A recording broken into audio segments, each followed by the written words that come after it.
Welcome to Diary of a Cat Mom, a gentle space for cat lovers who love their cats like family. Hi, everybody, and welcome to Problem Solve Her podcast. I'm your co-host, Chloe, along with my girl, Dagmar! Dagmar's in the house. Ladies and gents, 25% of the gentlemen that are listening and watching, we appreciate you. You're smart. You should know what we're thinking. It's the end of the year. We're coming to a close. 2025 is almost done. And Dagmar and I started this podcast over the summer. We really got going, let's call it, say, August. We're in December now. It's Dagmar's idea. I had nothing to do with it. I have to give her all the credit. And she does all the editing and she puts everything together. And she's the brains and everything behind it. I just show up, try to look cute, funny, give some good insight, and work the social media side. That's it. But we're a great team together, don't you think, Daggy? Yeah, you are the performer. I'm the quiet one, and you are out there. That's perfect. Say you're quiet. I wouldn't give you that title. You're a little more introverted than I am. We'll just say that. A little more. A little more, but I wouldn't call you quiet by any means. Quiet is Oliver right now taking a nap Thanks, God. on my shoulder. But here we are. And before we start, I just want to say that I'm so grateful for you and coming up with this idea. I wanted to do a podcast for several years now, and I had written out what we would call a treatment in the entertainment business for my father and I to have one. I don't know if I ever told you this, called Dads and Daughters. And we were just going to talk about pop culture and politics and sports and real estate, commercial real estate. Those were going to be our four things. And I didn't have the wherewithal. I am not crafty at technology like you are. And I just thought it was too much of an undertaking. So when you came to me and said you wanted to do something, I was over the moon. About 10 years ago, when I was running the nonprofit in New York, the rabbi that I worked for, he's a celebrity rabbi, he's very well known. He was started to do a podcast when they weren't really that big 10 years ago. And I remember he had all this equipment. We had to hire an engineer and a producer, and it was a lot of money. And then it was a lot to take on. So that was like my vision of what it was going to be. But here we are on I'm on my phone and you're on your computer, and we're on the Riverside app. Shout out to Riverside. And we're doing it. Yeah. God bless us. Yeah. And I love it because everybody has a problem and everybody is looking for solutions. Facts. And it's not so easy to find the best solution for you. So you have to do a lot of research, listen to a lot of people, and get a lot of input.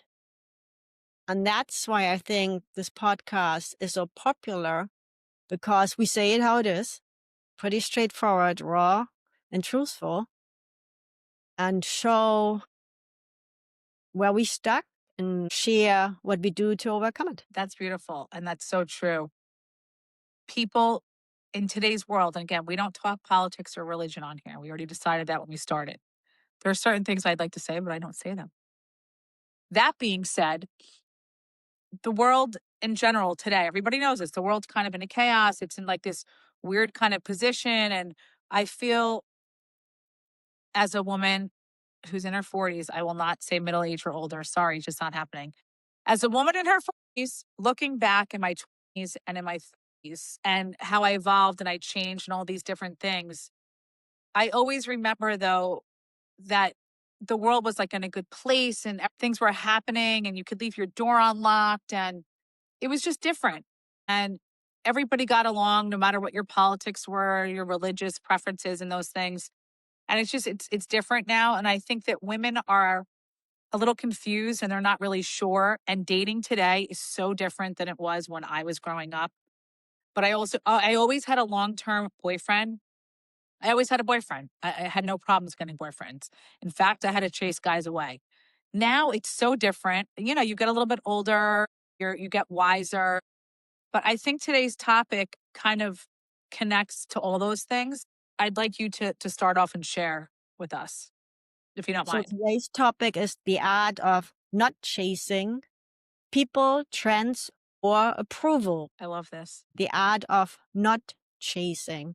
As I was young, I was totally chasing approval, and I was chasing to be loved, and I was chasing to be liked, and I was chasing to be included in business or in the villages I lived in.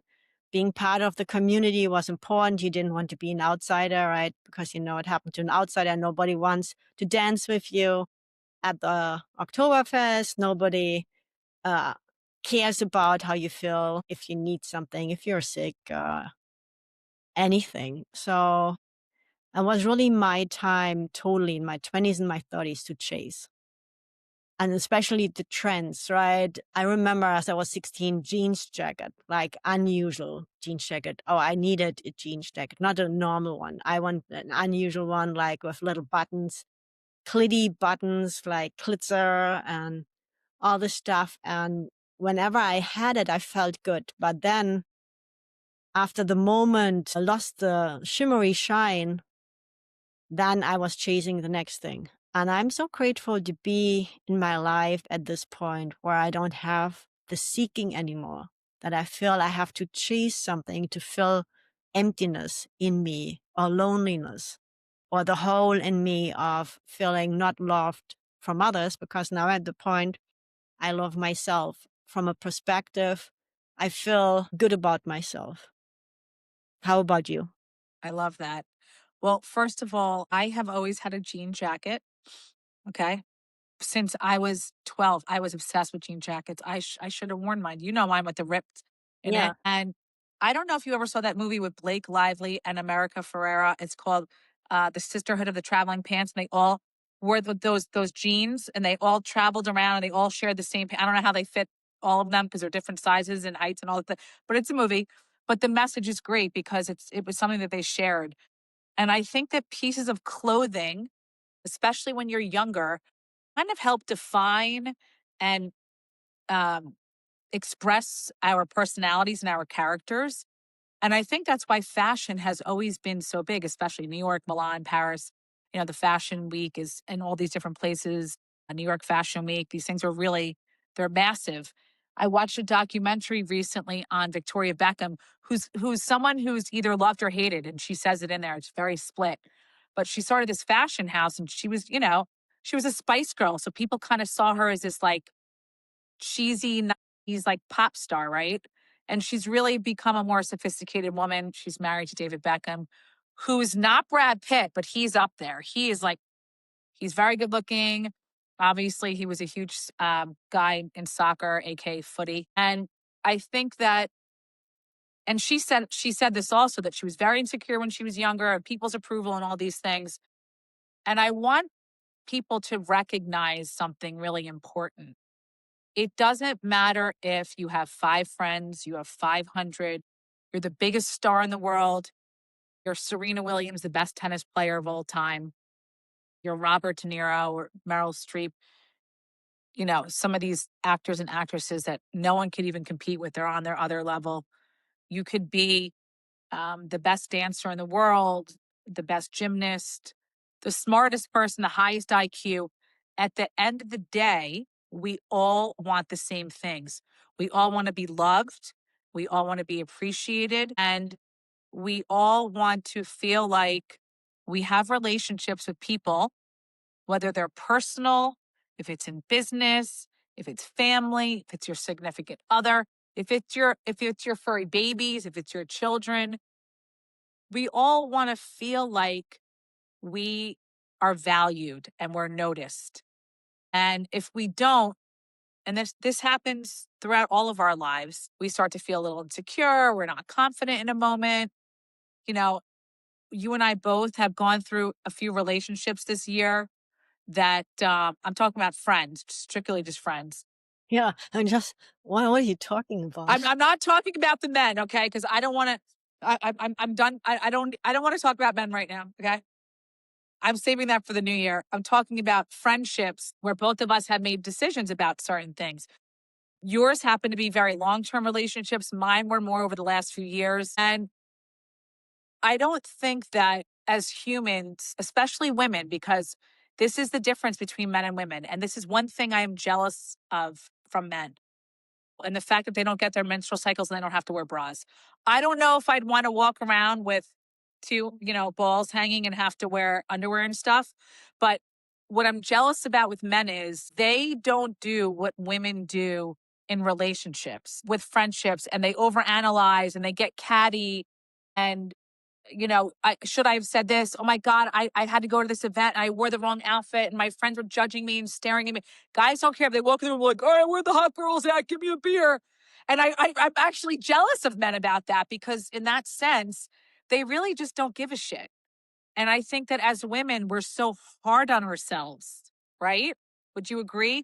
About kind of chasing and making sure. And when you, like you said, you're younger at the dance. And I was the same way in high school and college and even in my early 20s. And then I want to say like early to mid 30s, I was like, I don't give one rat's ass what anybody has to say.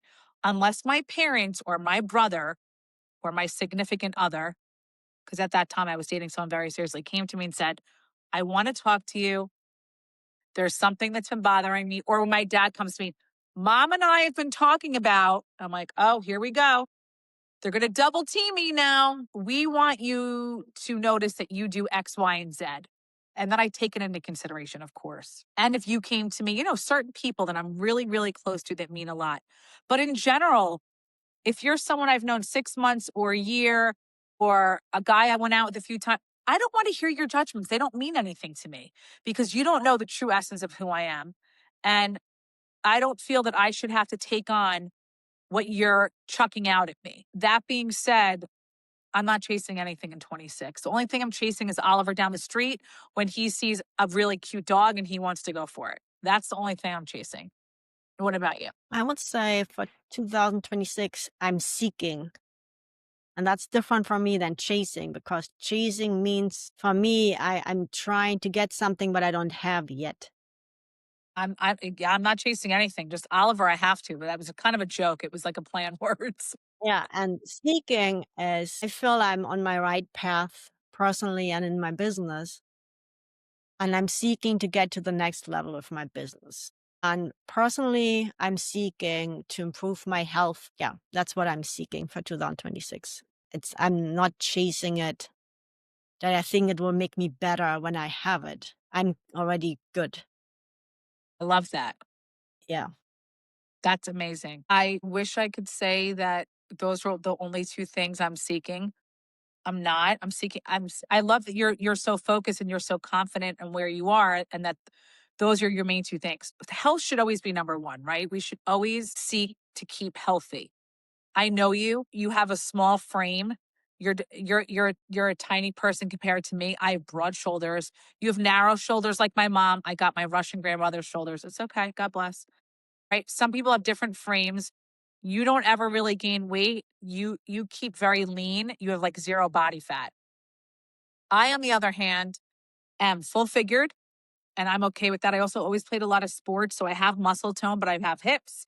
I have a big, in Hebrew and Yiddish. Actually, it's close to a German word. It's called tuchus. I think you might have heard of it. That means Tukas? butt. Tuchus is butt. Yeah. And because Yiddish is really a combination of like a German, Polish, Eastern Bloc slang that was made up Yeah. during Yeah, the war. German is Hintern. Does not sound like Türkisch. But how do you say it? Hintern, Hinton? behind. Hintern. Hinton, Tuchus? Yeah, I guess not.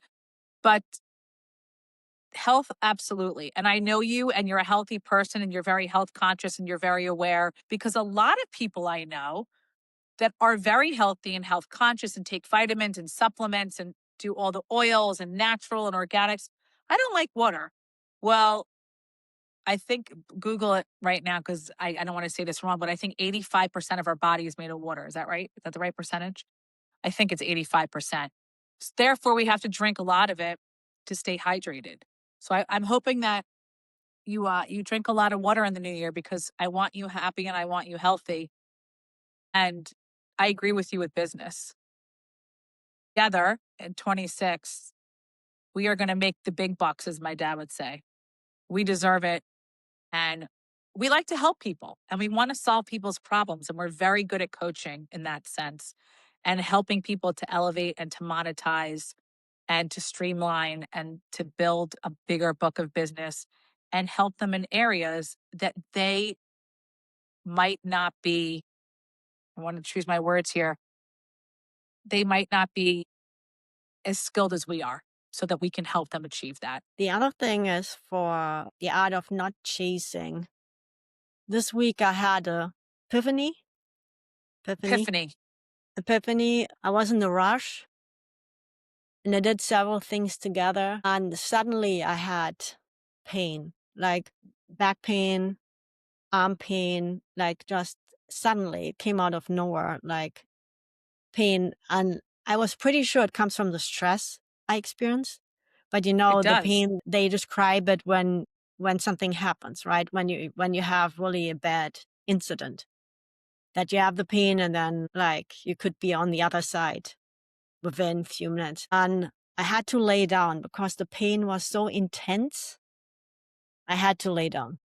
And then I did the deep tummy breathing.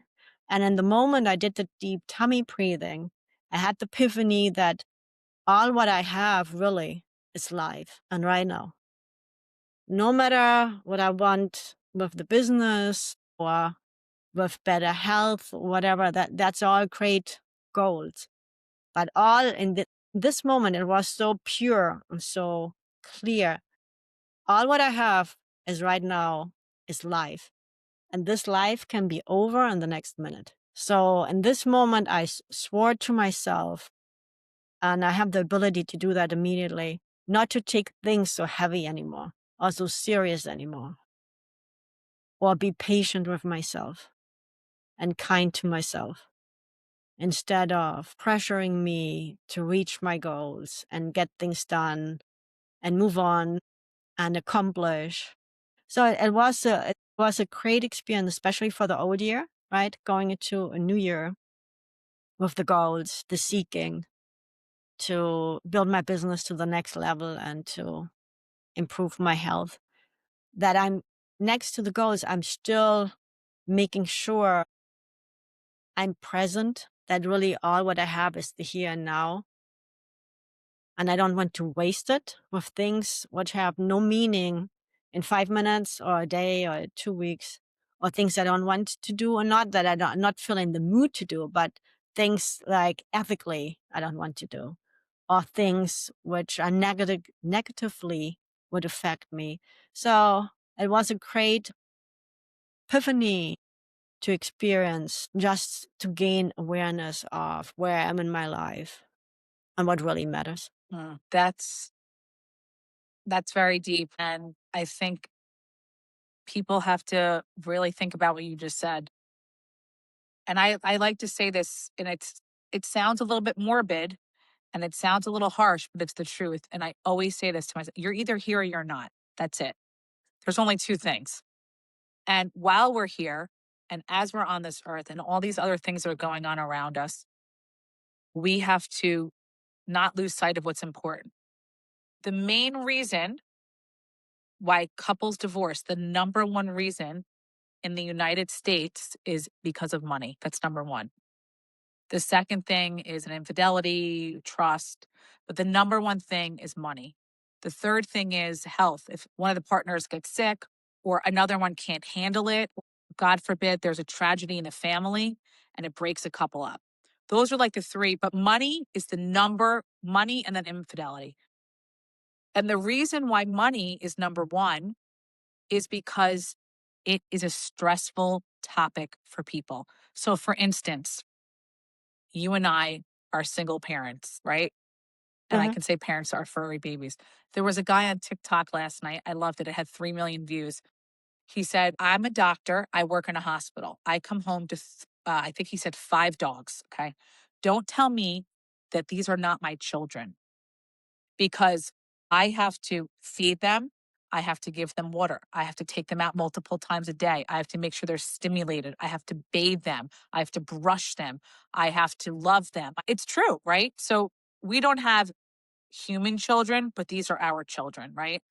So for us, in terms of money, we're like, okay, we want to make sure we can pay our bills, we can survive, we can live, pay our health insurance, go to doctors, stay healthy, and take care of our furry ones. I have one furry one, but I want to think that like a dog is maybe the equivalent of like 3 cats in the sense of dogs are really expensive. Oliver goes to the groomer every 5 weeks, eats his special food and, his organic chickens and all his stuff. Dog sitters sometimes. So for us, the money aspect is it stresses us out is because we're single income, right? Mhm. We don't no one's paying our bills. We're paying our own bills. So in relationships, a lot of the times where and I have a friend like this in New York. She's the sole breadwinner. Her husband does not work. He's at a stay at home. It's called, there's a term for it, the stay at home dad, but there's another name for it. And he's in charge of the household and his child. She's a very big job in finance, but it works for her because he takes care of everything. Kids today, 14-year-olds, 12 to 15-year-olds, they have so much sports and jazz and dance and beat and piano and all these things.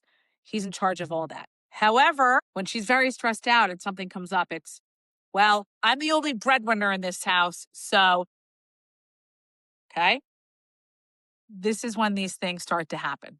And then it gets into like a bigger picture. When you're in a relationship with somebody and you really care about them, but one person is making more of an effort than the other one, and one is always thinking about that person, and one is always doing great gifts and taking and surprising and doing things, and the other one's like doing the bare minimum. It's like, why am I chasing you? Why do I need your approval in this relationship? I don't need to be in it anymore. So I think it's really important in the new year, which is in just a few days, women, I'm speaking to you specifically, and Dagmar will tell you the same. You don't need a man to take care of you, to pay your bills, to make you happy, to make you feel loved. You have to do all that within yourself first. And we have to surround ourselves in the new year with people that we love and know love us and cherish us the way that we cherish them. That is all that I'm going to be doing in the new year, Dagmar, is surrounding myself with people that are a give and take relationship, that don't judge me, don't give out opinions. Oh, wait, then I'm going to have to stop talking to my dad for a little while. He's got a lot of opinions all the time. Just kidding, Dad. And I think that's really important that we both do that. We just stay in the circles of people that we trust. But I want you to be open to love in 2026. Dagmar, that's the first time I've said that on here, but I don't care. I'm doing it because we're wrapping up the year and we talked raw on here. You said it. So let me just say something what you just said. Two things. One thing is the latest, what you said. It's not only not relying on your partner, also not relying on your parents, not relying on your friends, not relying on anybody to take responsibility for your life. First, because then you come dependent on their expectations, their needs, their requirements, their demands. And 100%. second, you don't learn it. I don't know the kids now, but like I was not raised taking care of myself. I was raised, you will get married and the husband will take the responsibility, no matter that you both will work or whatever, right? So that would be one thing. It's such a freedom to take responsibility for yourself and have a relationship with your partner who takes responsibility for himself or herself. And then coming together, and then you take gemeinsam, German, you take together responsibility for what's yours, right? Your house, your kids, your hobbies, I don't know what else. And then I think the other thing, what's so important when we speak about children, children is really something society defined as. There is a generation, right? So there is grandfather and grandmother, father and mother, and the children, and then the future children coming. But in reality, is feeling to a living being, the feeling of the need for to care for them, to love them, to grow them. In the society we're living now, many people feel this to many things. There are people who love gardening, and they fill their flowers and their plants and their trees are their children. And then there are other 100%. people that have pets, right? And then there are other people that have cars, and they're connected to the car. Like this is a partner for them, or that's a child for them, or it's a baby for them, right? So I think it's good for humanity to think outside the box and not label what is a child and what's not a child, and allowing that we care for living beings in the way how we're seeking. I think that would be really something for 2026, what's close to my heart. Because if somebody loves their tree or their plant or their grandmother's whatever, painting, whatever, so much, good for them. I mean, if they have something they care so much about and they love so much, good for them. Why do I have to put the label on it that you shouldn't feel like this? Absolutely. It's funny because there's this saying, like, you were just saying guys in the cars, boys in their toys, like men in their cars, they might be washing it outside, polishing it. Listen, in society, it's like if you're a woman, you don't have a child. My child is who I want him to be. Oliver is the love that he gives me. I can't explain it. My brother Dylan just said the other day, I've never seen I had so many dogs in Jamaica growing up. I can't even tell you how many over the years. And then my family dog, they lived till 19. And they say dogs are the closest to humans. He's like, I've never seen a dog this attached to a human. And sometimes it's okay because of separation anxiety, and I try to work on it with him, but he is just so in love with me and I'm so in love with him. I could be having a bad day or feeling a little anxious or something's going on. And he just comes up and he knows. He licks my face. He's so intuitive. And I'm like, oh my God, this is my son. He's my child.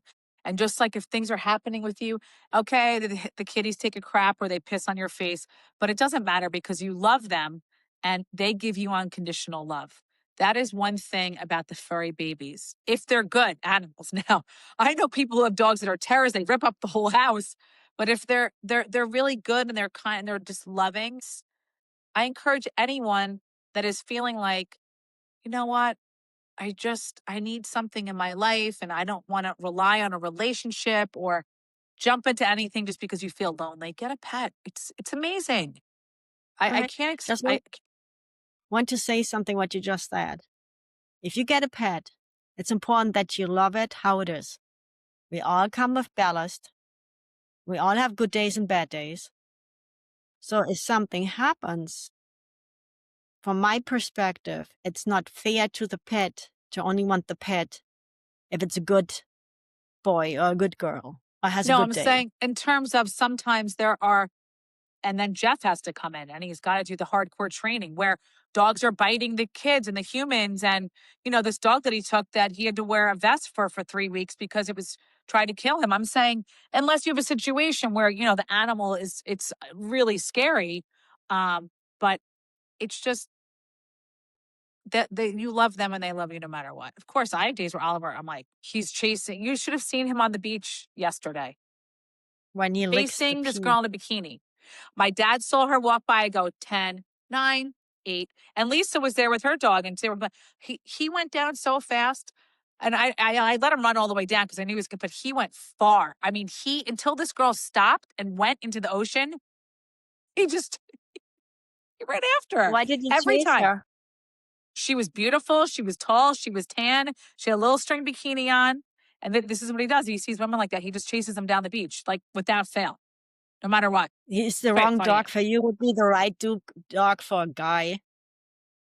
No. Well, that's what Dylan thinks he's his sometimes, but no, he's perfect for me. It's my baby. I love. Some guy came up to me yesterday. We were in the supermarket before I went over there, and he goes, "Oh, what are you doing with my dog?" Like making a joke, saying he's so cute. I go, "Excuse me." He goes, "What do you want for that dog?" I go, "Not even $1 million." And he goes, "No, I'm serious." I go, "Not $1 million." And that's not the first person to approach me. Like, Are these people crazy? Don't tell me stuff like that. I don't want to hear it. That somebody would try to buy a dog in the supermarket from somebody else and somebody They could sell the dog in the Yeah, supermarket. well, then you don't wanna know because they go around No, and they I put don't them in want to know. carriages and they put them down the street. Anyway, back to the end of the year. which is literally Out of tomorrow. not chasing. We're it's so hard because when you grow up, it's like the age old story. And there's so many movies about this where, the guy's really shy and he's in junior high or high school, and there's a girl and he doesn't feel popular enough, but he chases her anyway. And she's like, get away from me. And then she grows up and she's like, where's that guy? That guy was genuine and sweet. Okay. He was, maybe a little shy and he wasn't as popular, but he meant well. And I don't want the players. Where's that guy? So there is a little, when people first start dating, there is a little chase. There's a cat and mouse. It just is what it is. But my dad always said this in business: never chase the buyer. The seller you can chase all day long, right? Because they're selling, and this is commercial real estate only. They're selling the property, right? So you're calling the seller. Are you firm at this price? We want to do this. Are you going to do the deal? You can call the seller all day long and do that. That's not the problem. My dad says it as like the seller is the guy and the buyer's the girl. Okay. And if you keep chasing the buyer, you're going to come, where's your offer? Should we get in? I guess you want to see the property? They're like, oh, I don't want this property. It was good. They're desperate for me to buy it. So the art of chasing, really, you have to figure out the nice medium. Unfortunately, there's a little bit of chasing in life, whether it's in business or personal in the very beginning, but it's how you actually do it. But I do believe, I'm very firm and old school, that chivalry is not dead. And if a man is very interested in taking a woman seriously and is seeking her for the long term, don't play one game. You chase on the jump. That night you go out, you have an amazing time. I want you sending her flowers the very next day. It's not too much. Do it. Handwrite a card and put it in the mail. Wow, you're beautiful. I can't wait to spend the rest of my life with you. Like, what? I just went out with this guy on one date. Michael Douglas and Catherine Zeta Jones went I on the thought it's first date. love bombing. I thought What? this is love bombing. I thought this is love bombing. This is love what? Bombing. Love bombing. Okay. Yeah, but I'm saying we're saying the art of chasing, but in these instances, I think you should chase. Michael Douglas said that he went on the first date with Catherine Zeta-Jones. They have a huge age difference. It's like almost 30 years, 28 or something. And at the end of the first date, he brought her home. He kissed her goodnight and said, I can't wait to marry you. She goes, what? I mean, look at that. It's like, if you feel like that in that moment, women are like, oh my God, that's so weird. No, it's not. If it's genuine and it's in the moment, go with it. But you have to also feel it. You have to have a connection with somebody in the chemistry. It's a very important part of a relationship. That Yes. being said, Dagmar, what's your takeaway for 2025? Be present You mean going into the new year? for 2026. Takeaway is practice, be present. I love that. That's Don't great. chase, No, be present. there's an old saying, ain't nobody got time for that. We're not here to chase.